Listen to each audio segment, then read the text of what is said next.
पेयजल संकट को लेकर अधिकारियों की बैठक संपन्न। रीवा संभाग सबसे कम औसत वर्षा वाला संभाग है। संभाग के सभी जिलों में भूजल स्तर में तेजी से गिरावट आ रही है। वहीं लगातार तापमान बढ़ने और जलस्तर घटने से कुछ स्थानों में पेयजल का संकट बढ़ गया है, जिसको लेकर कलेक्टर हर बसाहट में 30 जून तक पेयजल आपूर्ति की कार्य योजना बनाकर प्रस्तुत करने के निर्देश दिए हैं। बताया गया है कि आवश्यक होने पर इसमें पेयजल परिवहन की मांग को भी शामिल किया जाएगा। कलेक्टर ने गर्मी को मद्देनजर रखते हुए हैंडपंपों में राइजर पाइप बढ़ाने तथा बिगड़े हैंडपंपों के सुधार की प्रतिदिन समीक्षा करने के भी आदेश जारी किए हैं। गौरतलब है कि बीते दिवस संभाग आयुक्त ने सभी कलेक्टर्स की बैठक ली थी, जिसके बाद आज कलेक्टर साप्ताहिक टीएल बैठक में पेयजल आपूर्ति की अनिवार्य रूप से समीक्षा की है, जिसमें कलेक्टर द्वारा अधीक्षण यंत्री पीएचई को आवश्यक हैंडपंपों के राइजिंग पाइप का प्रस्ताव 2 दिवस में शासन को प्रेषित करने के निर्देश दिए गए हैं। इस दौरान कलेक्टर ने कहा है कि यदि आवश्यक हो हैंडपंपों में सिंगल फेज के मोटर तत्काल लगवाएं। सभी विकासखंड मुख्यालयों में हैंडपंपों के सुधार के लिए आवश्यक उपकरणों के साथ ही टीम तैनात रखी जाए।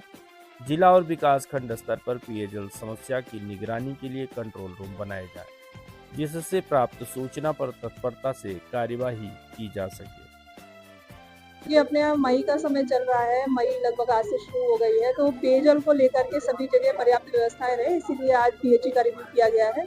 इस रिव्यू में हम लोगों ने 2-3 पहलुओं पर चर्चा की। पहला ये कि जहाँ भी हैंडपम्प्स खराब है, अपने यहाँ 2-3 जो तरीके हैं किसी का भी पानी के वितरण का, तो एक तो हैंडपम्प के सुधार जो समय सीमा है उसमें हो जाए। दूसरा, जो अपनी जल जीवन मिशन की योजनाएं चल रही हैं उनके समय में उनके जो काम बहुत डिलेड चल रहे हैं, ऐसे कामों का रिव्यू किया गया और इसमें 2 ऐसी फॉर्म्स हैं जिनको ब्लैकलिस्ट करने के भी निर्देश दिए गए हैं, क्योंकि उन्होंने अपना काम समय सीमा में पूरा नहीं किया है और अभी भी उनकी कोई ऐसी तैयारियां देखने में नहीं आई।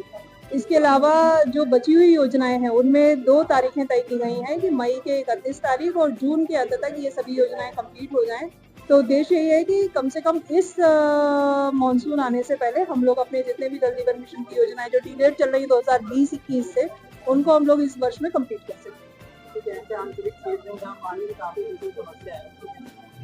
अपने यहाँ 2 तरीके की ऐसी बसाहटें आइडेंटिफाई की गई हैं जहाँ पर पानी की दिक्कत है, पर अभी भी ऐसा कोई भी क्षेत्र नहीं है जहाँ पर ये हो सकता है कि एक बसाहट में एक से ज्यादा हैंडपंप है और उनमें से एक आध ऐसे हैं जो जल स्तर से बंद हो गए हैं, लेकिन प्रत्येक बसाहट में एटलीस्ट एक हैंडपंप सभी जगह चालू होने की स्थिति में है।